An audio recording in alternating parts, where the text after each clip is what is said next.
Hey guys, welcome back to the Casual NBA Fanatic podcast. Now, today we're just talking about the entire Jaylen Brown rumors. Just the trade rumors. Obviously, it started back years ago, but obviously for this offseason specifically, it started off with the Giannis rumors, and obviously Boston missed out. Yes, that probably drops their ceiling heading into next season, not having that Giannis Tatum pairing.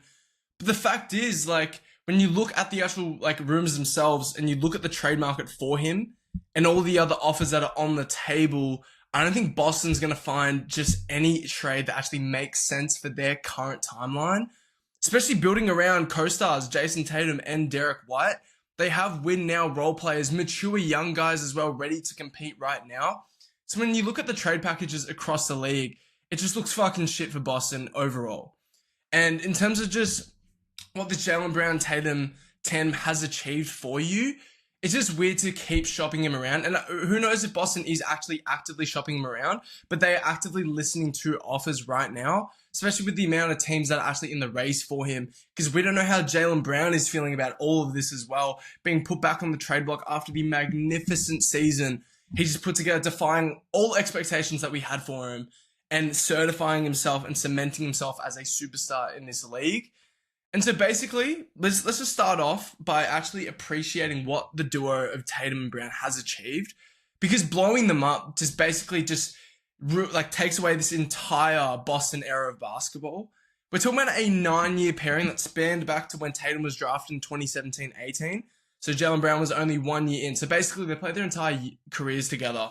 But Jaylen Brown and Tatum in these 9 years, we're talking about 6 years with 50-plus wins.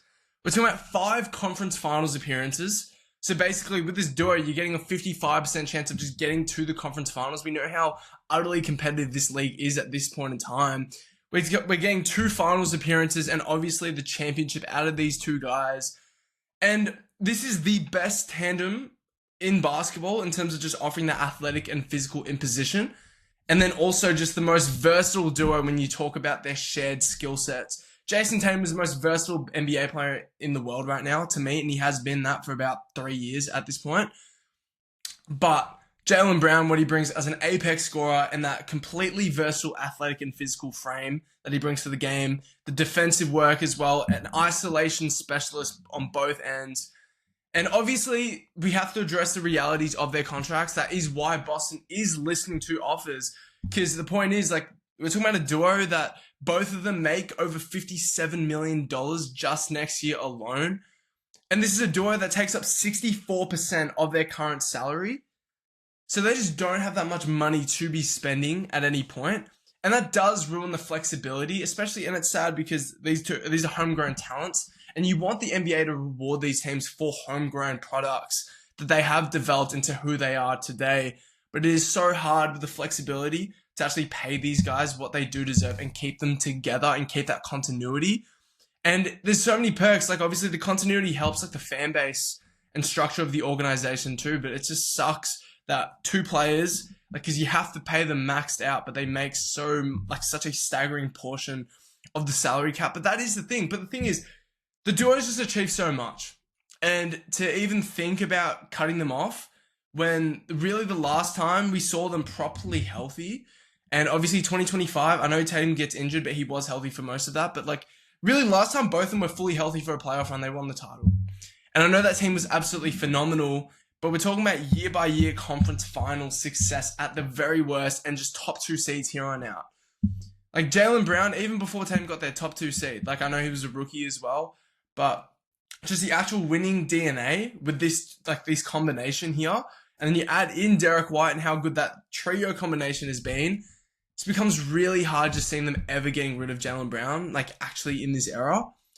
And when we talk about the rumors, if you look at the teams, I'm pretty sure Portland's apparently the favorite to get him now, but the teams out there, Portland, Detroit, Charlotte, Cleveland, Denver now as well, whatever team it is, JB is still being shopped even after the Giannis fallout in theory. And for me, I just think instead of just halting shut on all these rumors, even when the Giannis rumors were going down, it's a little bit of a lack of respect and a little bit of ignorance from the organization for what the tandem still is. We're talking about a duo, again, guaranteed 2 seeds, top 2 seeds every year, and conference finals favorite probably every single year heading into the East. Like, that is really fucking hard to come across and just to guarantee. And it's because this duo is so matchup dependent, because of the versatility of their skill sets and how they actually match up to all these different sorts of teams. And when you talk about Jaylen Brown and like the different roles that he has picked up for Boston, like, he's done majority of his work as a 1B option. And I would say the time that he rose to that 1B option would have been in late 2019, in that bubble year though, leading into the bubble year. That's probably when Jaylen Brown ascended to a 1B second option. I think he would have took the reins off Kemba Walker pretty early in that bubble year. But from 2019 to 2025, 6 years as a second option, we're talking about 24 points a game, 6 rebounds, and 3 assists on 55% effective field goal percentage. So really efficient considering the diet and the play types that this guy usually thrives with. And in those 6 years, we're talking about 4 conference finals. And then also we skim to what we just saw a year ago. Tatum's out for majority of the year. Jaylen Brown as your 1A option, especially coming off like what was like a pretty average year for him in 2025. Like when they did lose to the Knicks, that was a pretty average year for Jaylen Brown, but he bounces back. And just the commitment to actually just produce and like the actual, again, the frame, the strength, the power that allows him to just take on extra workload as well. And last year, he just put together what was a Jaylen Brown level of masterpiece that we wouldn't have expected any better than. We're talking about 29 points a game, 6 rebounds, and 5 assists on 52% effective field goal percentage. And we're also talking about 56 wins and the second seed in the East. Like, obviously, the offensive impact stuff, it's not completely there. Like, we understand that with Jaylen Brown. And we also understand, like, there's limitations. Like, yes, he has improved overall as, like, a passer and playmaker. But and in terms of the offensive variety, he has improved over the years somewhat, but not to the same drastic level that maybe we'd like to for this to be the most poetic offense in the NBA. But the thing is, this dude's improved every year, no doubt, no matter what. And he's still in that superstar top 15 cusp right now. And he's one of the apex scorers going around in that apex scoring mold. And again, he brings like elite isolation value on both ends of the floor. Like, you can trust Jaylen Brown to basically walk down any matchup and get like a relatively decent possession-based shot for you. And that has been the isolation value is there.